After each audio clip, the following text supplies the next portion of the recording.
The great chamber of the galactic, conquered stretched for nearly a mile in every direction. Floating platforms carried representatives from 847 different species. Some breathed oxygen, others floated in tanks of methane or ammonia. A few existed as pure energy, their forms shimmering like captured starlight. For 12,000 years this assembly had governed the known galaxy through trade treaties and careful diplomacy. Today, ambassador of the hegemony stood at the central podium. His scaled face showed the weariness of someone who had delivered the same report too many times. Distinguished representatives, he began, I must inform this assembly that our 127th diplomatic mission to Earth has failed. A murmur rippled through the chamber. It was not surprise, it was exhaustion. The humans received our delegation with their usual politeness. They answered our questions. They showed us their cities and their art. They fed us their food and played us their music. Paused. Then they sent us home with the same message they have given us for 60 years. They declined membership. They wish us well. High Counselor, an ancient being whose body was mostly machine now, leaned forward. Did they provide any explanation this time? No, High Counselor, they never do. The chamber erupted into argument, stepped back and let the noise wash over him. He had heard all these arguments before. Every species had a theory about why humanity refused to join the conquered. The believed humans were simply primitive, unable to understand the benefits of galactic civilization.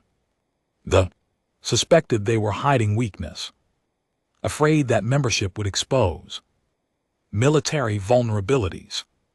The thought humans were arrogant, believing themselves superior to all other life. None of these theories satisfied. He had walked through human cities. He had seen their technology, which matched or exceeded anything the conquered possessed. He had watched their children play in parks while their parents worked in laboratories that solved problems the conquered had struggled with for centuries.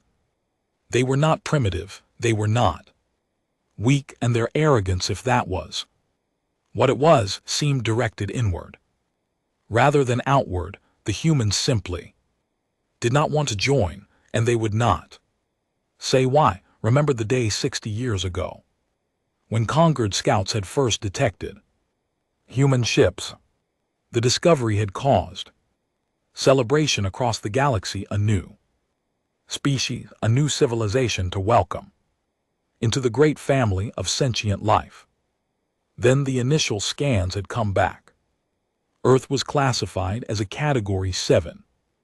The gravity was 40% higher than the galactic average. The atmosphere carried oxygen at levels that would poison most species. The planet's surface was covered with predators, parasites, and diseases that could kill in hours. Earthquakes shattered the ground. Hurricanes scoured the coasts. Volcanoes buried cities in ash. And humans had not just survived this nightmare world. They had conquered it. They had spread to 14 star systems, building colonies on worlds that other species had marked as uninhabitable. The conquered had sent their finest diplomats to make contact. The humans had received them with grace and courtesy. They had answered every question, opened every door hidden. Nothing. Then they had said no. Thank you for your offer, the human leader had said. We appreciate the gesture of friendship, but we must decline. We wish you well in all your endeavors. No negotiation, no counter offer, no demand for better terms. Just no. Every mission since had received the same answer. Trade delegations were politely refused. Military alliance offers went unanswered. Cultural exchange programs were declined with thanks. Even humanitarian aid during a plague on one of their colonies had been rejected. The humans had handled it themselves, developing a cure in weeks that would have taken the conquered years. Now, hi. Counselor raised his mechanical hand for silence. The chamber slowly quieted. This cannot continue, he said. For 60 years we have accepted humanity's refusal. We have respected their wishes. But the galaxy is changing. The outer rim conflicts are spreading. 3 species have applied for emergency membership in the past year alone, seeking protection from threats we struggle to contain. We need humanity's strength, their technology, their resources. We cannot allow them to remain outside our alliance forever. What do you propose? Asked.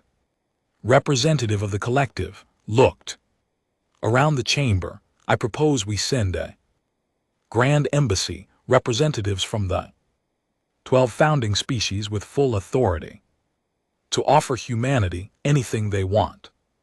Territory, resources, a permanent seat on this very council, whatever it takes to bring them into the conquered. The vote was unanimous. For the first time in 3,000 years, the founding species would act together on a single diplomatic mission. 6 months later, the Grand Embassy's ship entered the Sol system, stood at the observation window, watching the human star grow brighter. He had been selected to lead the embassy support staff, a role that let him observe without speaking. He preferred it that way. He had spoken enough words to humans that fell on deaf ears. A single human vessel appeared beside them. It was small, elegant, and carried weapons that made the embassy's military advisors go pale. Grand Embassy vessel, a calm human voice said over the communication channel. Welcome to Sol system. Please follow our escort to Neptune Station. Your delegation will be received there, not Earth, not there. Station at the edge of their territory. The message was clear. You are guests, not friends.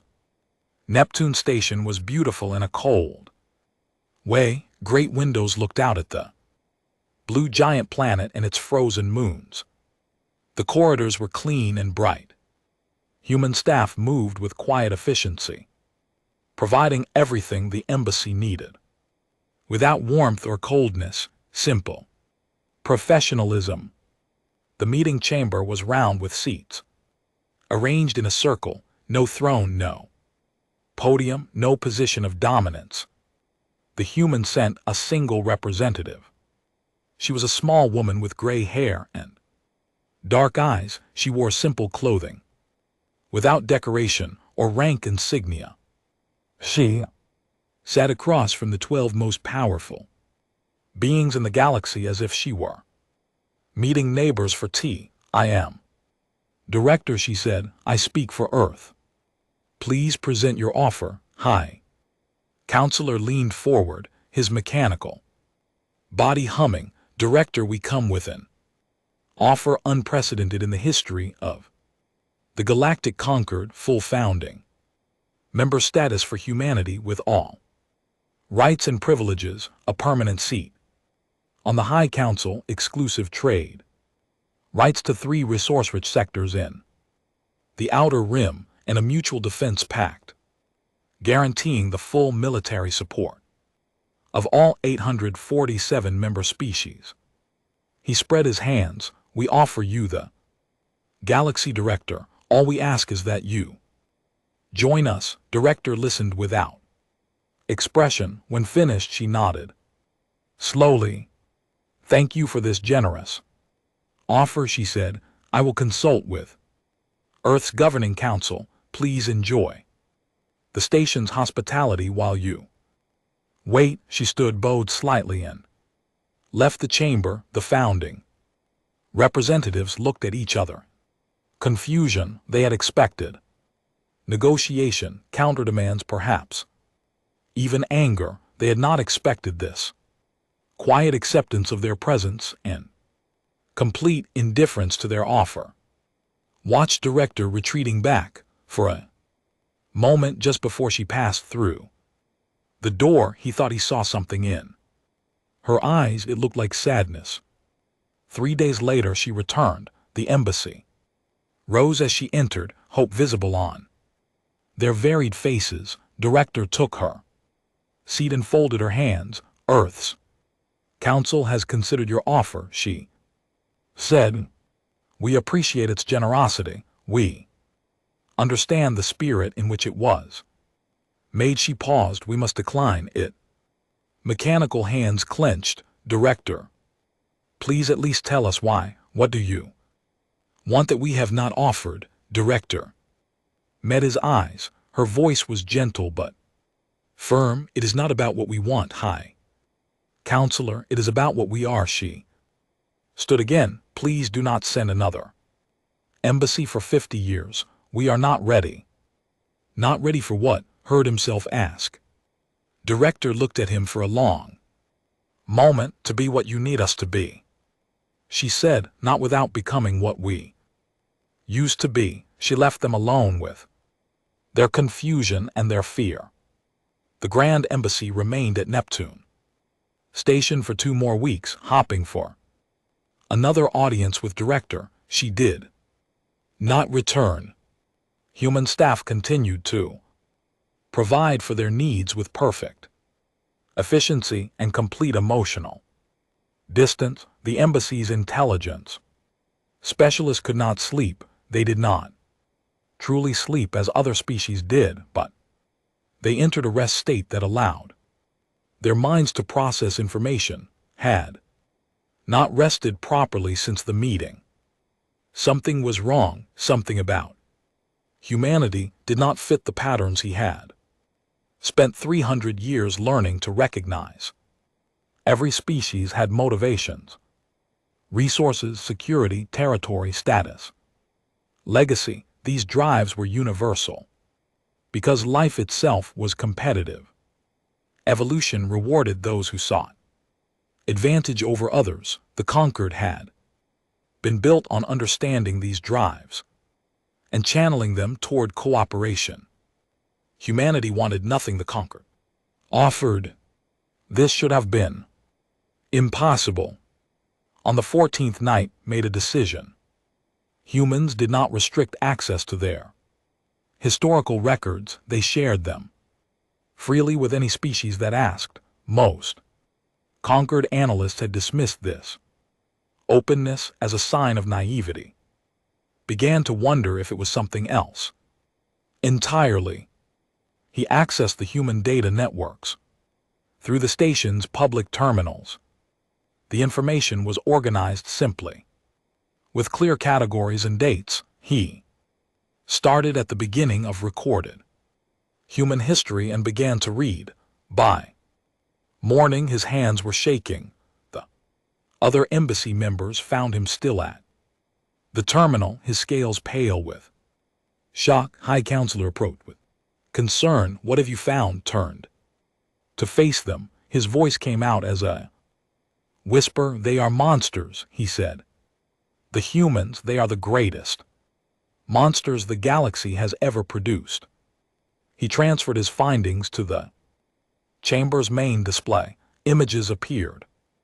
Documents, numbers. The embassy watched in growing horror. Human history was war, not the small conflicts that plagued the conquered, border disputes that killed thousands over decades.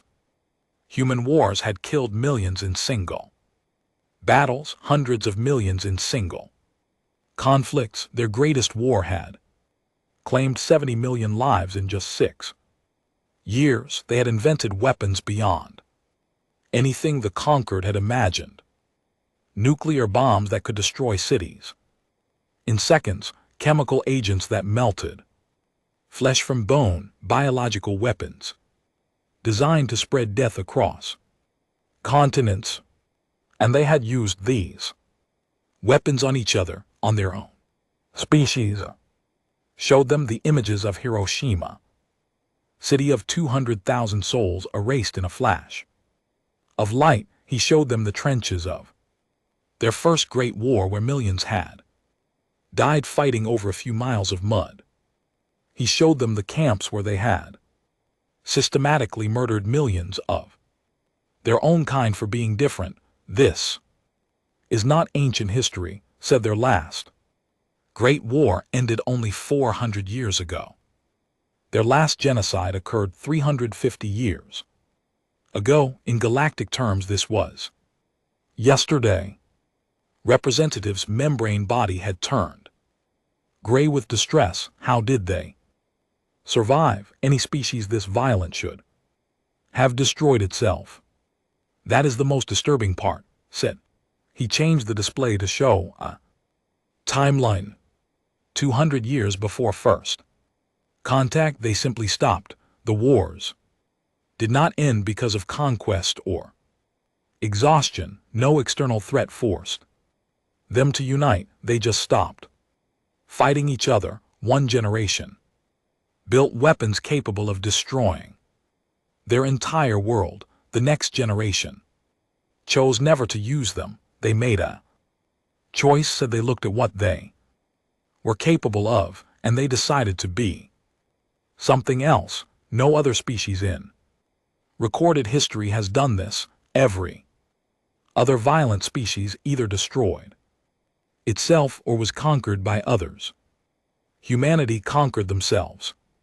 High Counselor stared at the display for a long time. When he spoke, his voice was heavy. Now I understand why they refuse us. The other representatives turned to him. They are afraid, said. Not of us, of themselves. They know what they are capable of. They have seen their own capacity for destruction, and they fear that joining the conquered would awaken it again. Thought of director's words, not without becoming what we used to be, but they have been peaceful for centuries. Representative of the Federation objected. Surely they have moved beyond their violent nature. Shook his head. You do not understand. This is not a nature they have abandoned. They have simply contained it. Every human child learns this history. They preserve the ruins of their great wars as monuments. They do not hide from what they were. They remember it constantly. He pulled up more images. Cities rebuilt around the scars of nuclear fire. Museums dedicated to atrocities. Memorial sites where millions made pilgrimage to stand in the ashes of their ancestors' crimes. They are not a species that forgot violence, said they. Are a species that remembers it so completely that they have chosen to never repeat it, and they fear that contact with us would test that choice in ways they are not ready to face. Chamber fell silent. Finally spoke. What do we do with this information? Rose slowly. We return home. We tell the assembly what we have learned, and we consider carefully what kind of species we are asking to join us. The Grand Embassy departed Neptune Station the next day. Director did not come to see them off. A junior official thanked them for their visit and wished them safe travels. As the ship accelerated out of the Sol system, stayed at the observation window. He watched the human star fade into just another point of light among billions. He thought about the wars the conquered was fighting. Right now, small conflicts by human standards. A few thousand dead here, few thousand there. The assembly treated these as tragedies, but accepted them as inevitable. Competition between species was natural. Violence was regrettable, but sometimes necessary. The humans had thought the same way. Once they had accepted their wars as natural, their violence as inevitable. Then they had killed 70 million of their own kind in a single conflict and realized that nature could be rejected. That inevitability was a choice. Appeared beside him, the scales had not regained their color. "What are you thinking?" asked did not turn from the window. "I am thinking that we have been asking the wrong question. We keep asking why humanity will not join us. Perhaps we should ask whether we deserve them." "That is a dangerous thought." "Yes." Agreed, the most dangerous thoughts usually are. Was silent for a moment. Then he asked, "Do you think they will ever join the conquered?" Remembered director's eyes, the sadness he had seen there, the weight of history that seemed to press down on her small shoulders. "I think they are waiting for something," he said. "I do not know what, but I think when they finally join us, it will not be because we convinced them. It will be because we became worthy of them."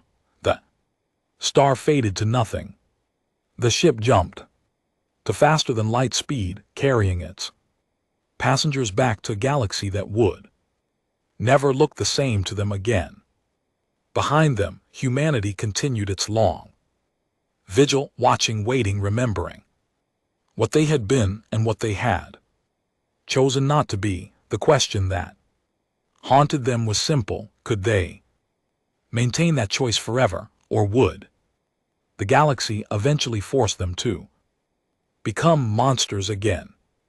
Director sat alone in her office looking at the same stars the embassy had watched. She knew the answer to that question. She just was not ready to share it yet.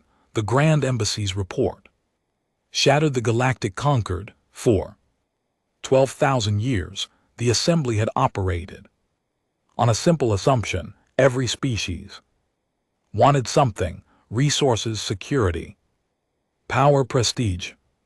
Understanding what a species wanted allowed the conquered to negotiate, to trade, to build alliances that benefited everyone. Humanity wanted nothing the conquered could offer. Worse, they feared what accepting those offers might turn them into. This broke the entire framework of galactic diplomacy. Within weeks of the report's release, factions began to form. Integrationists, led by the collective, argued that humanity must be brought into the conquered by any means necessary. A species this powerful could not be allowed to remain outside the galactic order. If they could not be persuaded, they must be pressured. Economic sanctions, territorial encirclement, whatever it took. Isolationists centered around the peaceful worlds took the opposite position. Humanity had made their choice. The conquered should respect it. Establish a permanent quarantine zone around human space and treat them as a natural phenomenon to be avoided rather than a civilization to be engaged. The militants spoke more quietly in closed chambers where their words would not be recorded. The hegemony had the largest fleet in the conquered. They had maintained galactic peace for 3,000 years through the simple promise of overwhelming force. Now they faced a species that might be stronger than them. Better to strike first, some whispered. Better to eliminate the threat before it decided to expand.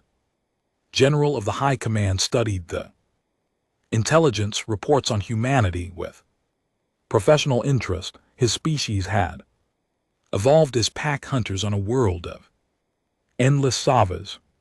They understood predators. They understood the mathematics of violence. The numbers on humanity were terrifying. A single human warship had met the Grand Embassy at Neptune. Detailed scans had revealed weapon systems that could have destroyed the embassy's entire escort fleet in minutes, and the humans had sent that ship alone a clear message about how little they feared the conquered military might. If one ship could do that, what could their full fleet do? Did not know, no one knew. Humanity had never shown their full military strength to anyone. He ordered his fleet to begin moving toward the border of human space, defensive positioning. He called it the assembly. Accepted this explanation. Most of them wanted to believe it. Meanwhile, strange reports began arriving from the small species whose territories bordered human space. The species with only 3 colony worlds reported that human ships had been appearing at their borders. The vessels would emerge from faster than light travel, remain in place for several hours, then leave. No communication, no threats, no demands. Just watching. The krill, aquatic beings who occupied a single ocean world, reported the same phenomenon. Human ships appearing, observing, departing. More disturbing were the stories that did not fit the pattern. A trading vessel suffered catastrophic engine failure in the empty space between stars. Their distress signal would take weeks to reach conquered rescue ships. The crew prepared for a slow death in the cold. Then a human vessel appeared. The ship matched velocity with the crippled trader. A human in a protective suit crossed the void between them. Without speaking, the human entered the engine room and began repairs. 3 hours later, the engine was functioning better than it had in years. The human returned to her ship. Before leaving, she transmitted a single message: safe travels. The captain was debriefed extensively by conquered intelligence. They asked her the same questions 100 different ways. What did the humans want? What did they ask for? What did they demand in return? Nothing, she told them. They asked for nothing. The human who repaired our engine, the captain said, her membrane body flushing with emotion. She smiled at us. She seemed happy to help. When she left, I could see through the viewport of her ship. She was waving goodbye. The intelligence officers did not know what to do with this information. Across the conquered, fear began to spread. The unknown was always frightening, but this was worse than the unknown. This was the incomprehensible. A species powerful enough to destroy them all, who asked for nothing, threatened nothing, but watched everything. What were they waiting for? General received new orders from the High Council. Move the fleet to the edge of human space. Prepare invasion contingencies. Be ready to strike if necessary. He obeyed because that was what soldiers did. But as his fleet crossed into the buffer zone between and human territory, something happened that he had not anticipated. A single human ship appeared in their path. It was smaller than flagship, smaller than most of his cruisers, elegant and sleek, like a predator, designed for speed rather than strength. Scans revealed the same terrifying weapon systems they had detected at Neptune, but scaled for a vessel this size. Enough firepower to destroy his entire fleet. The human ship broadcast a single message. The voice was male, calm, almost gentle. Fleet, this is Captain Tour of the Earth vessel. Remembrance, you have entered the buffer zone. We understand you may not intend hostility, but we must ask you to turn back. This is not a threat. We do not wish to harm you. Please withdraw to space, and we will consider this matter closed. Stared at the small ship on his display. His fleet outnumbered at 300 to 1. His weapons were already charged, his crews ready for battle. he could give the order, he could test whether human weapons were really as powerful as intelligence suggested. He could become the first general to face humanity combat, or he could become the first general humanity destroyed. This is not a threat, the human had said. We do not wish to harm you. Was a predator. He understood predators. He understood the confidence that came from absolute certainty of victory. The human captain was not boasting. He was not trying to intimidate. He was simply stating facts. We do not wish to harm you, but we will if we must. Ordered his fleet to hold position. He did not attack. He did not withdraw. He waited for orders from home. At the same time, across the galaxy, a young journalist named was making a decision that would change everything. She had read the Grand Embassy's report. She had seen the images of human atrocities, the documentation of their violent history. She had felt the same fear as everyone else, but she had also heard the story of the trading vessel, of the human who had crossed the void to help strangers and asked for nothing in return. These facts did not fit together. Monsters did not smile while saving lives. Killers did not wave goodbye to those they could have robbed or murdered. There was something missing from the story, something the conquered did not understand. Was a journalist understanding hidden truths was her purpose. She began searching for a way to reach Earth.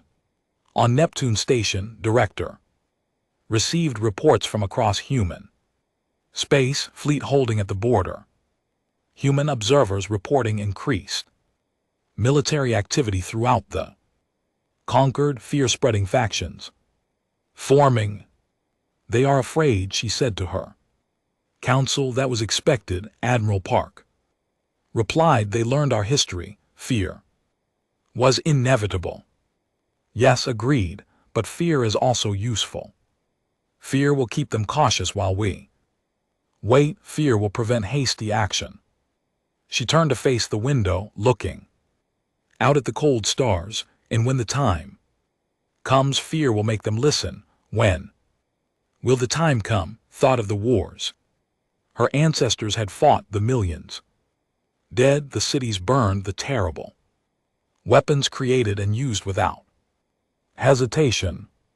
She thought of the choice her species had made 2 centuries before first contact, the choice to remember instead of forget, to contain instead of unleash. When they are ready to ask the right question, she said, not what do you want from us, but what can we learn from you? Outside, the stars burned cold and eternal. The galaxy waited, and humanity continued its long patience, holding back the fire they carried within, hoping they would never have to let it loose again. Ship was small and unremarkable, exactly the kind of vessel that border patrols tended to ignore. She had spent her entire savings to purchase it, sold everything she owned, and set a course for human space. The journey took 3 weeks. She expected to be intercepted before reaching Earth. She expected to be turned back, questioned, perhaps even arrested. The conquered had issued warnings against unauthorized contact with humanity. Journalists who violated diplomatic protocols could face serious consequences.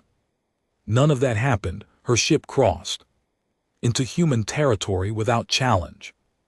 No patrol vessels appeared. No warnings were broadcast. She flew deeper into their space, past colonies and stations, and no one stopped her. When she finally entered orbit around Earth, a human voice spoke through her communication system. Vessel, this is Earth traffic control. We have you on our screens.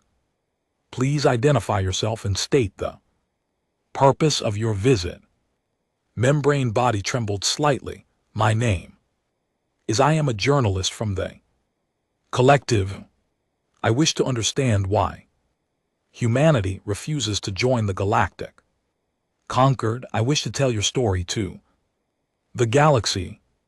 There was a long pause. Please hold your position. A representative will contact you shortly. She waited in orbit, watching the blue and green world turn slowly beneath her. Earth was beautiful. Even from space, she could see why a species might fight to protect it. An hour later, a new voice came through her speakers. It was older male with a warmth that surprised her. Although my name is Thomas, I have been assigned to be your guide during your visit to Earth. If you are willing, I would like to show you something that might help you understand us. I am willing, said. She landed her ship at a small port outside a city whose name translated roughly as New Phoenix. Thomas was waiting for her. He was an elderly human with white hair and deep lines around his eyes. His face was kind, but there was something in his gaze that spoke of great sorrow. Welcome to Earth, he said. I hope your journey was comfortable. You are not going to arrest me. Thomas smiled, though there was no humor in it. Why would we? You came seeking truth. That is an honorable purpose. We have nothing to hide. He led her to a small vehicle that lifted into the air and carried them across the landscape. Watched through the windows as green forests and sparkling rivers passed below. Where are we going? She asked. To the memorial cities, Thomas said. If you want to understand humanity, you must first understand what we were and what we chose not to be. The first city was called Hiroshima. It was not truly a city anymore. The ruins had been preserved exactly as they appeared on the day of destruction. Centuries ago, twisted metal and shattered stone stood frozen in time. At the center, a single building remained standing. Its dome collapsed, surrounded by the shadows of vaporized walls. Thomas walked her through the ruins in silence. He did not need to explain. Devastation spoke for itself. One weapon, he said, finally dropped from a single aircraft. 200,000 people died in seconds. Many more died slowly from the invisible poison it left behind.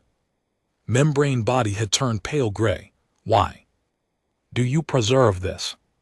So we never forget what we are capable of. They visited other sites, the trenches of a war so terrible that soldiers had drowned in mud while fighting over yards of ground. The preserved barracks of camps where millions had been systematically murdered. The empty squares of cities that had been erased by weapons even more terrible than the one that had destroyed Hiroshima. At each site, Thomas walked beside her. In patient silence, he answered her questions when she asked them. He did not defend or explain his species actions. He simply showed her the truth. By the end of the first day was shaking with emotion. Thomas brought her to a small garden overlooking one of the memorial sites. He sat beside her on a bench and waited. How do you bear it? She asked.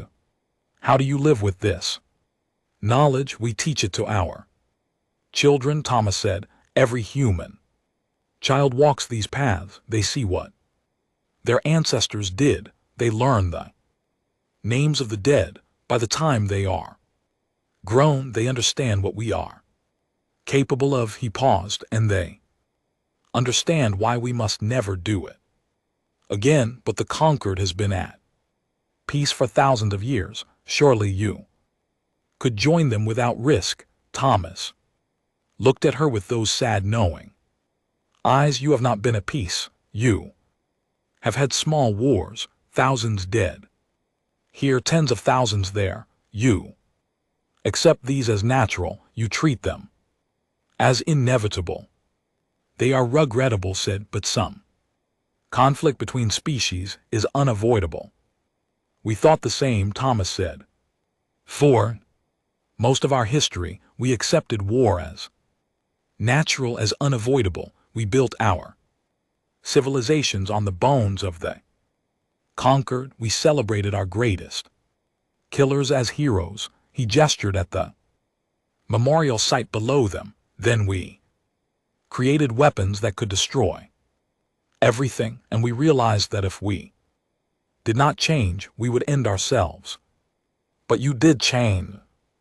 Yes, we made a choice. We remembered our capacity for destruction, and we decided to contain it. Thomas turned to face her directly. Now consider what would happen if we joined. The conquered was silent. Your wars are small because your weapons are small, Thomas continued. Your conflicts remain limited because no species has the power to truly destroy another. But if we joined you, we would bring our technology, our weapons, our capacity for violence on a scale you cannot imagine. You could share only peaceful technology. Could we? Thomas shook his head slowly. We have tried isolation for 60 years. And already your generals are positioning fleets at our border. Already factions within your conquered are debating whether to attack us before we become a threat. If we joined as full members, how long before someone demanded access to our weapons? How long before some conflict escalated beyond your ability to control? Thought of the small wars that plagued the conquered, the hegemony's dominance through military force, the constant competition for resources and territory. You fear we would use your weapons against each other. She said, I fear we would help you use them, Thomas said. We have spent 2 centuries learning to contain what we are, but containment is not elimination. The capacity for destruction still lives within us. If we join the conquered now with all its petty conflicts and competing factions, we would be tempted to use that capacity to pick sides, to fight for what we believed was right. His voice dropped. And our idea of fighting would end civilization. Then you will isolate yourselves forever. No, Thomas stood and offered her his hand. We are waiting for something. We are waiting for you to ask the right question. What question? Thomas helped her to her feet. His grip was gentle but strong. You came here seeking to understand why we refuse diplomacy. That is the wrong question. The right question is, what can we learn from you? Not what do you want from us. He gestured at the memorial site, at the preserved ruins of human atrocity.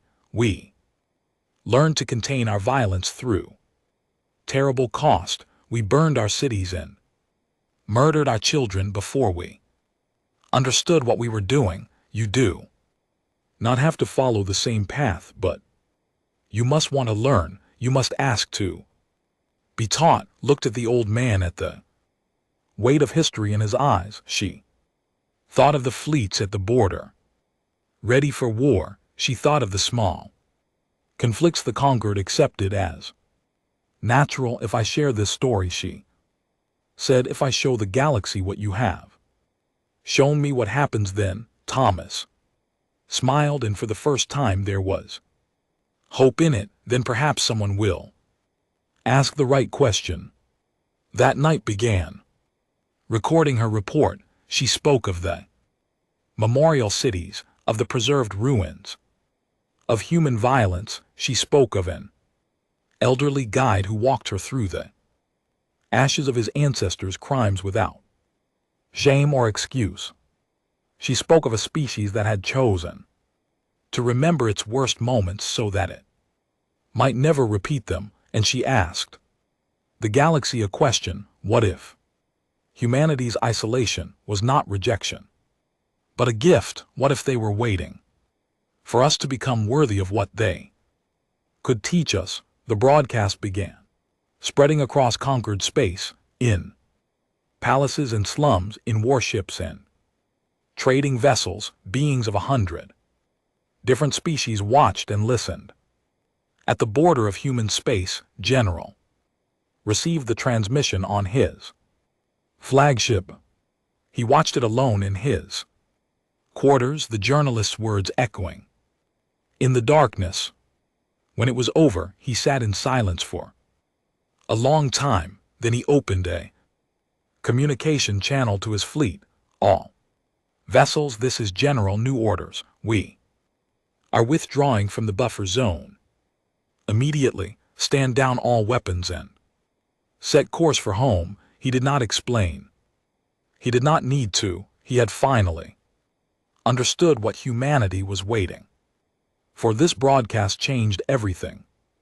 For 60 years, the galaxy had seen humanity as a puzzle to be solved, a threat to be contained, or a prize to be won. They had sent diplomats and spies, offered riches and alliances, prepared for wars they hoped would never come. They had never considered that humanity might be trying to protect them. The images from the memorial city spread across every world in the conquered. Beings who had never seen human faces now watched them walk through the ruins of their own atrocities. They heard Thomas's quiet explanations. They saw the monuments to the dead, the preserved evidence of horrors beyond imagination. And they heard the question asked at the end, what if they are waiting for us to become worthy of them? The reaction was not immediate. Old fears and prejudices did not dissolve overnight, but something had shifted. The conversation had changed. The High Council summoned General to explain his unauthorized withdrawal from the buffer zone. He stood before them in full uniform, his predator's eyes steady and calm. You retreated without orders, the council leader said.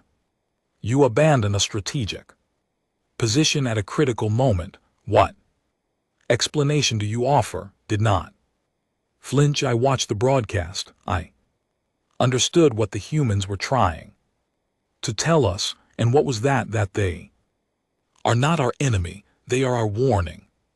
Stepped forward. We have maintained peace in this galaxy through force. Through the threat of destruction, we have accepted small wars as natural because we believe we can control them. The humans showed us where that path leads. He activated a display showing the preserved ruins of Hiroshima. One weapon, 200,000 dead. This is what they created when they thought as we do. This is what they used against each other. He looked around the chamber. They stopped because they realized they would destroy themselves if they continued. They contained their violence through will alone, and they isolated themselves from us because they feared that joining our conflicts would unleash that violence. Again, the council leader's scales rippled with unease. You are saying they stayed away to protect us. I am saying they stayed away because they do not trust us with what they are. Deactivated the display, and after 60 years of watching how we handle our small wars, can you blame them? The chamber fell silent. Across the conquered, similar conversations were happening. The isolationists lost much of their support. If humanity was not a threat to be contained, but a teacher waiting for students, isolation made no sense. Militants found themselves increasingly marginalized. How could anyone advocate attacking a species that had shown such restraint? The integrationists evolved into something new. They no longer sought to force humanity into the Conquered, instead they began asking what the conquered must become to deserve human partnership. 3 months after his broadcast, an unprecedented message arrived at Neptune Station. It was not from the founding species, it was not from the great powers, it came from the small nations, the minor species who had always existed in the shadow of their larger neighbors. The collective, the federation, the Krill Oceanic State, a dozen others, whose names rarely appeared in Concord records. They did not ask humanity to join the conquered, they asked humanity to teach them. Director read the message alone in her office. When she finished, she did something she had not done in years. She smiled.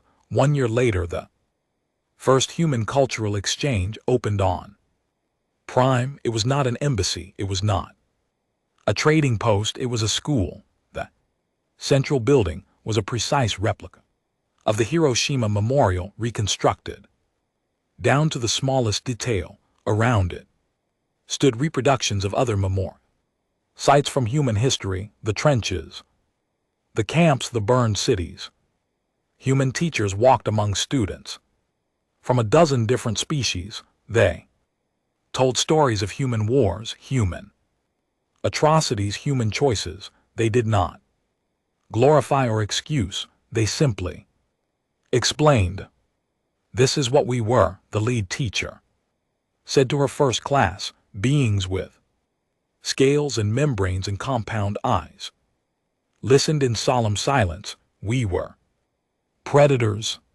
We were killers. We made weapons that could destroy worlds, and we used them without hesitation. She paused, looking around at the faces of the galaxy's future. Then we chose to be something else. We contained our violence not because we were weak, but because we understood where strength without wisdom leads. We remembered our crimes not to punish ourselves, but to ensure we never repeated them. One of the students, a young with iridescent wings, raised a limb. But how did you make the choice? How did you change? The teacher smiled gently. One person at a time, one decision at a time, one generation teaching the next that destruction is easy, but creation is meaningful. She gestured at the memorial around them. This is why we preserve our darkest moments, not to wallow in guilt, but to remind ourselves that we always have a choice. Violence is not inevitable. War is not natural. They are choices, and choices can be made differently. From a balcony overlooking the central courtyard, Thomas watched the lesson. He had aged another year, his hair thinner, his steps slower, but his eyes were bright with something that might have been hope. Stood beside him. After her broadcast, she had become famous throughout the conquered. She could have returned to the worlds, taken any position she wanted. Instead, she had asked to stay on Prime to document humanity's experiment in teaching peace. Is this what you were waiting for? She asked. Thomas considered the question. Below them, students from species that had fought each other for centuries sat together, listening to stories of human failure and human redemption. No, he said finally, we were waiting for you to ask the right question, which was. Thomas turned to face her. His expression was gentle, like a father explaining something important to a child. For 60 years the galaxy asked us, what do you want from us? What can we offer you? What will make you join us? He shook his head slowly. Those were the wrong questions. They assumed we wanted something from you. They assumed we were holding out for a better deal, and you were not. We were waiting for someone to ask, what can we learn from you? Thomas looked back at the students below. Not because we think we are superior, We have done terrible things, we have made terrible mistakes. But we have also learned from them. We have contained our worst impulses through will and memory and choice. That is a lesson worth teaching. Will it work? Asked Can the conquered really change? Thomas was quiet for a long moment. Human teacher was showing the students images of the last great human war, the one that had finally ended the cycle of destruction. The students watched with mixed expressions of horror and fascination. I do not know, Thomas admitted. We cannot force anyone to learn. We cannot make anyone choose peace. All we can do is show them that the choice exists, that violence is not destiny, that even the most destructive species can decide to build instead of destroy. He smiled, and this time the sadness his eyes was mixed with something warmer. You asked if this was what we were waiting for. The truth is we were waiting for hope. We were waiting for a sign that the galaxy could grow beyond its current limitations. When your small nations sent their request, when they asked to learn instead of demanding that we joined, they gave us that hope. Below them, a student raised her hand to ask a question. A human teacher leaned in to answer, patient and kind. 2 centuries ago, humans had killed 70 million of their own kind in a single war. 1 century ago, they had stood ready to destroy their entire world. Now they were teaching others how to choose differently. Will humanity ever join the conquered? Asked Thomas. Laughed softly. Perhaps someday, when the conquered no longer needs us to, when the lessons we teach have taken root so deeply that our presence would be redundant. He placed a wrinkled hand on her shoulder. That is what we hope for. Not to be forever separate, but to become unnecessary, to give the galaxy the tools it needs to maintain peace. Without our help, that could take centuries. We are patient. Thomas turned to leave the balcony. We have learned that some things are worth waiting for. Watched him go, then looked back at the courtyard below. Students from across the galaxy sitting together in the shadow of human atrocity, learning that they did not have to repeat the same mistakes. It was a small beginning. The conquered still had its factions, its conflicts, its petty wars. Change would be slow and difficult and uncertain, but for the first time in 60 years, humanity was not alone in hoping for something better. And perhaps that was the only lesson that truly mattered. That hope was a choice too, that any species, no matter how vile its past, could decide to reach for something greater. The galaxy had finally asked the right question. Now it was time to learn the answer.